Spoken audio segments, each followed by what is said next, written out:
I am 28 years old. I am a female and I consider myself a Latina. I'm 21 years old. I'm male and I am Hispanic. I am 28 years old.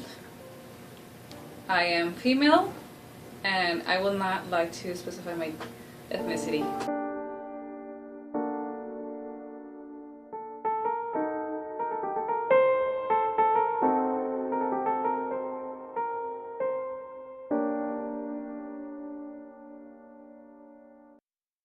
The 60-year-old woman that works for Isleta Independent School District, and she was murdered, and the culprit, the murderer, ended up shooting a police officer, and then he ended up shooting himself. So that, for whatever reason, is the one that keeps resonating with me. Well, in the border region, I don't recall a specific femicide.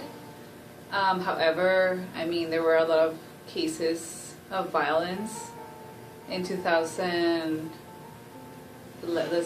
Maybe 2013 was the last case of violence that I recall. I can't recall one right now.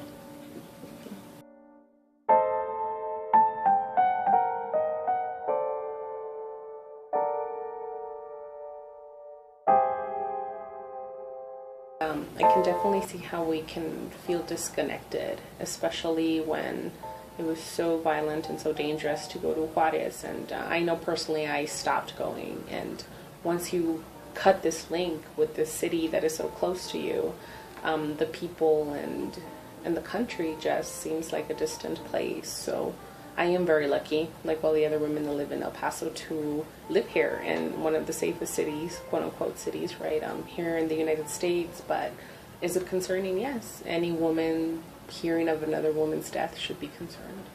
Of course, I feel a sort of connection with these femicides because I lived in Juarez for many years. Even though I've never met anyone directly, specifically, that has been in a femicide murder or violence, but I think I do feel connected to these cases of femicides. Well, to be honest, I feel that, this is something that happens throughout the world, not just between the border. Any women that go through this, shouldn't be, because it's just not right. And even to say that we're in the safest city in America, that doesn't mean that this doesn't happen.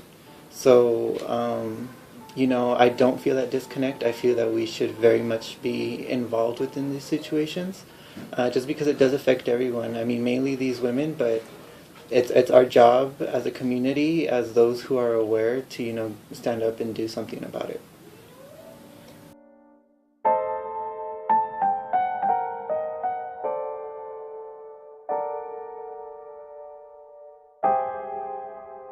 Contributed, we don't know for sure, right? But I think that if you are silent and you do not feel like you need to do more, then yeah, you're in a way, you're still contributing, especially when you're in a place of power and they are in a place of power. And I think that what's most concerning is that they take it with a grain of salt, or it seems like it. In the 90s, when this started happening and I was younger, I remember that we would always see the police officers interviewing, getting in front of cameras and saying this was terrible, but they never really explained how they were trying to stop it, and or if they were trying to do it. But if you take a walk down the street, that doesn't mean you're trying to stop it. So I think they could have done more, and they can still do more, but I don't know what the reason behind it is.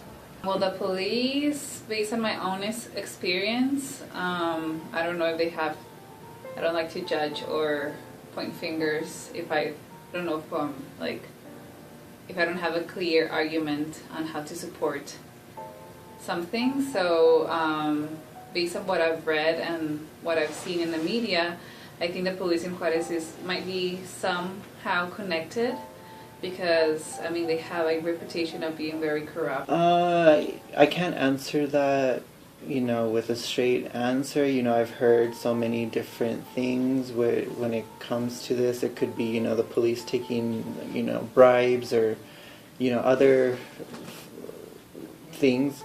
And I mean, I don't know, I can't say whether it's true or not, but if it is, then it really should stop. If not, then, You know, there's other ways around it, and the police should be there to help, not to harm even more.